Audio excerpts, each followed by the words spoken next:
Yooyyaa harka fuune akkam jirtu kabajamtoota hordoftoota Qadaadii Miidiyaa qophii keenya har'aatiin seenaa gaazexaa Oromoo hangafam kan bu'uureffamu miidiyaalee gurguddoo Oromoo har'aatiif sababa ta'eem gaazexaa Bariisaa Danqaalee fi gufuuwwan akkamii darbuudhaan akka hundeeffame isin biraan geenyam akka xumura qophii keenyaatti nu faana tura kan isiniin jedhu ani Bariisaa Takkaalinyi.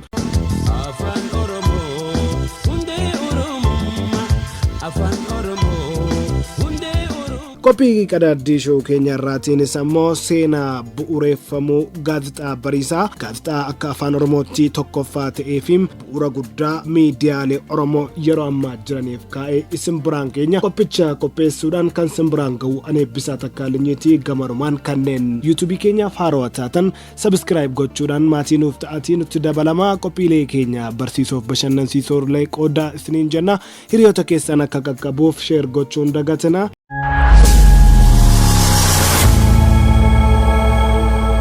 Kallattiidhumaan gara qophii keenya har'aatti yoo darbinu miidiyaa Oromoo keessatti bakka olaanaa kan qabuu fi seenaa gaazexaa Oromoo keessatti ammoo bakka olaanaa kan qabu gaazexeessitoonni buleeyyiin waa'ee isaa yeroo hedduu irra deddeebiin kan dubbatan Bariisaan hangafa gaazexaa Oromooti jedhamuudhaan beekama. Egaa hundeeffames waggoota 50 kan lakkoofsise yoo ta'u akka namoonni miidiyaa afaan Oromoo irratti qorannoo gaggeessan dubbatanitti ammoo gaazexaan afaan Oromoo dhuunfaa maxxanfamu Bariisaan isa jalqabaa akka ta'etu dubbatama. Bariisaan akkuma fulbaana 2 bara 1976 irraa eegaleen hanga baatii 6tti uummata Oromoo biratti hedduu jaallatamummaa horatii ture. Keessattuu ammoo siyaasaa, aadaa fi eenyummaa Oromoo jabeessuu keessatti fudhatama guddaa argatee akka ture warri qorachaa turan ni dubbatu.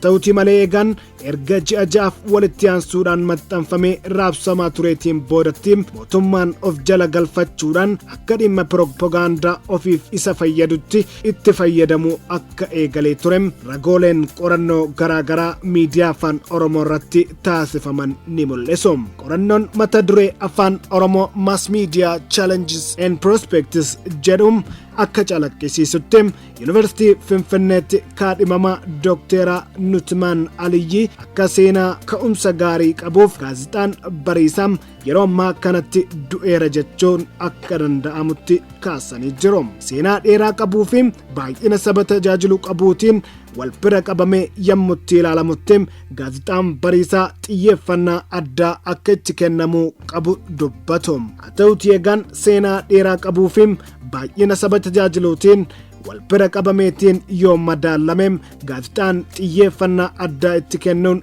akka guddatu taasisuu nu barbaachisu keessaa tokko kan ta'e gaazexaa Bariisaati jechuun dubbatu.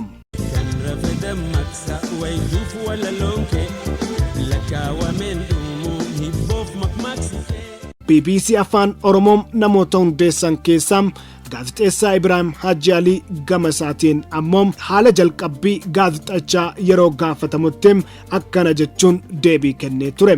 Bara sanatti qubeedhaan kan hin yaadamne yoo ta'e iyyuu gaazexeessaan gameessi kun waanuma fedhe haa ta'u jenneetiin qubee saabaadhaan eegalle jechuun dubbate. Yeroo sanatti eegan akka hojjettoota gaazexaa Bariisaatti kan turan Mahdi Amiid Muudeem akka gulaalaa olaanaatti lammeessaa baruu fi Emree Angooseen akka turantu yaadachuun dubbatu. Isaan keessaas anumatu biyyatti hafe jechuun seenaa bara sanaa yaadatanii dubbatanii turani. Gaazexaan Bariisaas kabaja waggaa tokkoffaa mootii Haile Sillaasee itti kuffisan akka lakkoofsa Itiyoophiyaa bara 1968tti ture yeroo jalqabaa kan maxxanfame gabaarra oolesi. Qabiyyeen gaazexaa Bariisaa yeroo sanatti xalayaa walalootii fi baay'ee uummata keessaa dhufaniin keessummeessuu akka ta'e yaadatee rakkoodhaa fi hacuuccaa uummata Oromoo irra ga'aa turetu karaa gaazexaa kanaa ibsama jechuun dubbatee jira Ibraahim Haajiin. Qeerroo mataa tuutaam hin jarjartumsuutaam walaloo jedhanii fi walaloowwan rakkina ibsan ergamaa akka turan dubbatasi. Uummanni Oromoo gaan maal keessa akka turanii fi maal keessas akka jiran hangam akka miidhamaa turanii fi hangam akka miidhamaa jiran ilaalchisuudhaan xalayaan sodaa tokko malee akka barreeffamaa ture dubbatama. Ibraahim Haajii akka jedhutti milkaa'inaa fi hirmaannaa yeroo sana ture ilaalaniitiin yeroo sana akka saansurii jalatti deebi'an taasifame jedhama.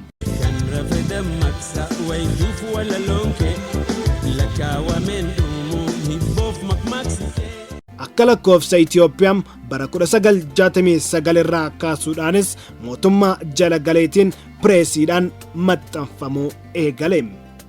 Maxxansi al takkaattiin 25,000 ol maxxanfamaatiin ture akka 5,000tti gad deebi'uu taasifameetiin uummata birattis fudhatama akka dhabutu taasifame jechuun gaazexeessaan Ibraahim dubbate. Dhumarra ammoo obbo Dhugaa Jabeessaan erga Bariisaan hundeeffameetiin waggootaan muraasaan booda itti makamuudhaan bara dhimma Oromoo fi afaan Oromoof hojjechuun gatii guddaa nama baasistutti gahee seena qabeessa nama taphatanidha. Hangafa gaazexaa Oromoo kan ta'e Bariisaan egaan Oromoon afaan afoolaa qofaan ture akka gara hogbarrootti jijjiiramuuf gumaacha olaanaa taasisuusam obbo Dhugaan dubbate. Akkuma afaan Oromoo raadiyoodhaaf TV ni caccabsa jedhameetiin ture sanatti attamitti afaan kun afaan hogbarruu ta'a jechuun kanneen gaaffii kaasanis bara sana hin dhibamne ture. Oromoon nurratti barachuun qabu yookiin nurratti hubachuu isaatidha jechuudhaan karaa adda addaatiin qabamaa kan turan ta'ullee yaadachuun dubbataniiru. Uummanni yeroo gaazexaa Bariisaa baruu jalqabuttis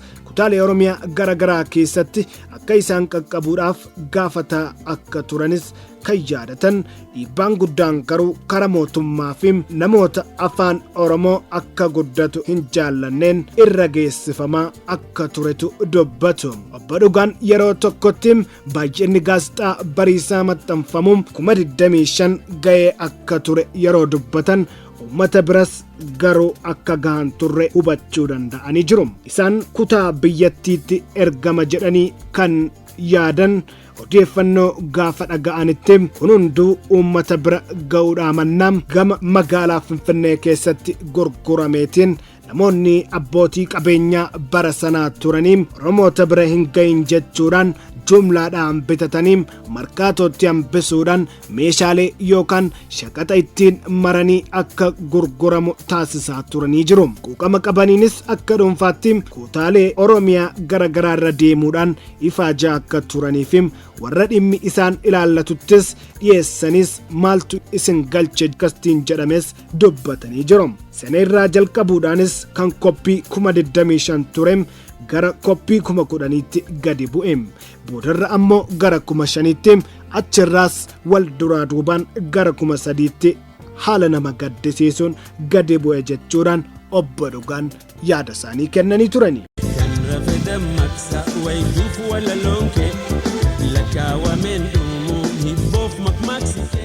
Egaan xumura irrattis maaltu ta'uu akka qabu yommutti gaafatamanitti gaazexaan kun gaazexaa seena qabeessa kan hangafa Oromoo yoo ta'u miidiyaaleen har'a jiranis kan irraa bu'uureeffaman waan ta'eef kabaja argatee yoomiyyuu caalaatti babal'atee akka fakkeenyaatti fudhatamee guddachuu qaba jechuun yaada isaanii goolabanii jiru. Maarree nutis qophii keenya qadaaddii show kan dhimma gaazexaa Oromoo hangafam Bariisaa irratti xiyyeeffate isin biraan gahaa turre kanuma irratti goolamnee jirra. Egaan danqaalee fi gufuuwwan garagaraa ce'uudhaan afaan Oromoo afaan pireesii ta'eetiin har'a kunoo egaan gaazexaaleen akka Addis Standard, BBC fi kanneen biroon afaan Oromootiin maxxansuu irratti argamu.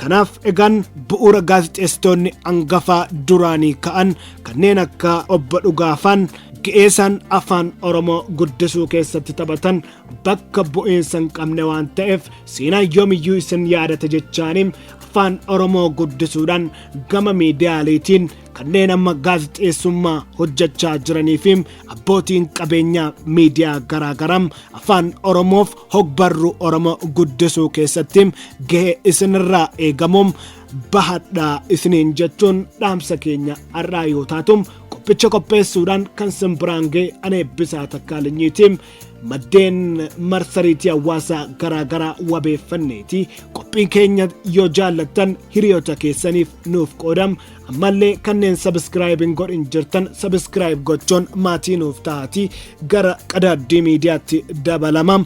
Qadaaddii Miidiyaa dhaloota haaraatiin nagaan nuuf turaa qophii biraan walitti dachaanam. Afaan keenya guddaa daranuu haa guddisnu afaan keenya guddaa daranuu